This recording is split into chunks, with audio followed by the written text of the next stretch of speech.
आज की इस वीडियो में हम बात करेंगे प्रेशर इंजरी और प्रेशर सोर्स के बारे में और जानेंगे कि किस तरह से आप प्रेशर इंजरीज को होने से रोक सकते हैं। प्रेशर इंजरीज, जिसे कॉमनली बेड सोर भी कहते हैं, इसके अलावा प्रेशर अल्सर्स भी कहते हैं, ये तब होती है जब लगातार बैठने या लेटने की वजह से कांस्टेंट प्रेशर स्किन और स्किन के नीचे मौजूद बॉडी टिश्यूज़ पर पड़ता है। कांस्टेंट प्रेशर पड़ने से फिर वो टीनी ब्लड वेसल्स भी बंद हो जाती हैं, जो खुद स्किन को न्यूट्रिएंट्स और ऑक्सीजन देती हैं। तो जब स्किन को काफ़ी देर तक न्यूट्रिएंट्स और ऑक्सीजन नहीं मिलते हैं, तो फिर क्या होता है, टिश्यूज़ की डेथ हो सकती है और प्रेशर इंजरीज भी बन सकती हैं। प्रेशर इंजरीज बॉडी में ज़्यादातर कूलों के एरिया में बनती हैं, स्पाइन के बिल्कुल एंड पोर्शन पर बनती हैं और एड़ी पर भी बनती हैं, और इसके अलावा एल्बोज, शोल्डर और सर के पीछे भी बन सकती हैं। तो ये वो बॉडी पार्ट्स हैं जहाँ पर सबसे ज़्यादा प्रेशर पड़ता है जब हम काफ़ी टाइम के लिए लेटते हैं या फिर बैठते हैं।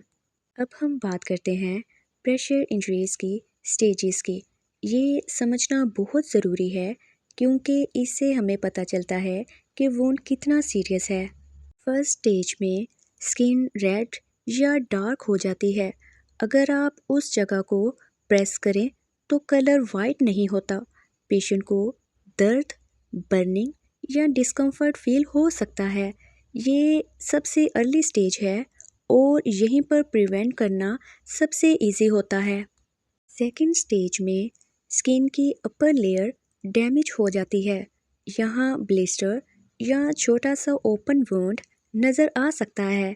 अगर इस स्टेज पर केयर ना की जाए तो कंडीशन और वर्स हो सकती है। थर्ड स्टेज में वुंड स्किन की डीपर लेयर तक चला जाता है। वुंड ज़्यादा डीप और ओपन होता है और यहाँ फैट टिश्यू भी नज़र आ सकते हैं। ये सीरियस स्टेज है और इसमें प्रॉपर मेडिकल केयर की ज़रूरत होती है।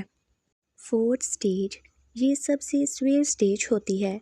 इसमें मसल्स डैमेज हो जाते हैं और कभी कभी ज़ख्म इतना गहरा होता है कि हड्डी तक नज़र आ सकती है।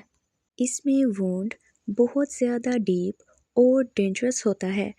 इस स्टेज में इन्फेक्शन का रिस्क बहुत हाई होता है और इमीडिएट ट्रीटमेंट बहुत ज़रूरी होता है। इसलिए बहुत ज़रूरी है कि हम फर्स्ट स्टेज में ही प्रेशर इंजरीज़ को पहचान कर प्रिवेंट करें ताकि वो सीवियर स्टेज तक ना पहुंच सके। अब ये जो प्रेशर इंजरीज़ हैं, इनके होने के कई रिस्क फैक्टर्स भी होते हैं, जैसे किसी बीमारी की वजह से या ज़्यादा उम्र होने की वजह से। अगर बॉडी में वेट लॉस ज़्यादा है, मसल्स कम हैं, तो ऐसे में बोनी एरियाज़ में पैडिंग कम होगी। इसकी वजह से बोनी एरियाज़ में ज़्यादा प्रेशर पड़ेगा और प्रेशर इंजरीज़ होने का रिस्क भी बढ़ेगा। जो पेशेंट्स बेड रिडन हैं, उन पेशेंट्स में सफाई का ख्याल ना रखने से भी बटक्स के आसपास प्रेशर अल्सर्स ज़्यादातर डेवलप हो जाते हैं।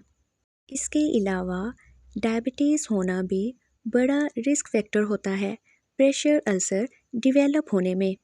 तो प्रेशर अल्सर्स डिवेलप ना हो, इसके लिए कुछ बातें हैं जिन्हें आप फॉलो ज़रूर करें, क्योंकि इनका इलाज करने से बेहतर है कि इन्हें होने से ही रोका जाए।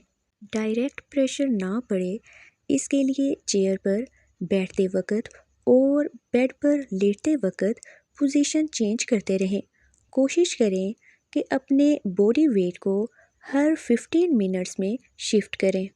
लगातार ज़्यादा टाइम तक ना बैठें। अगर पॉसिबल हो तो किसी सहारे से दरमियान में खड़े होते रहें।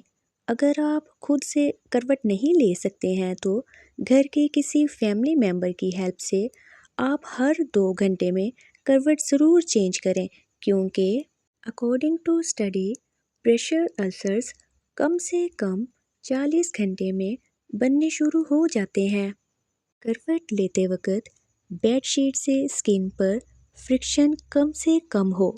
इसके लिए ध्यान दें कि बॉडी को पुल और ड्रैग ना करें और पैरों की एड़ी और कोहनी से धक्का ना लगाएं। इसके अलावा आप अपने डॉक्टर के मशवरे से स्पेशल प्रेशर लिविंग मैट्रेस और कुशन का भी इस्तेमाल कर सकते हैं। जो पेशेंट बेड रिडन है, उनके केयर गिवर्स उनकी पोजीशन का पूरा ख्याल रखें। बॉडी के कुछ एरियाज जैसे हील्स, हिप्स, लोअर बैक और एल्बोज ज़्यादा सेंसिटिव होते हैं। इन जगहों के नीचे सॉफ्ट पिलोज या कुशन रखें। इन जगहों के नीचे सॉफ्ट पिलोज या कुशन रखने से प्रेशर डिस्ट्रीब्यूट हो जाता है और स्किन प्रोटेक्ट रहती है। प्रेशर इंजरीज डिवेलप ना हो, इसके लिए स्किन का भी पूरा ख्याल रखें।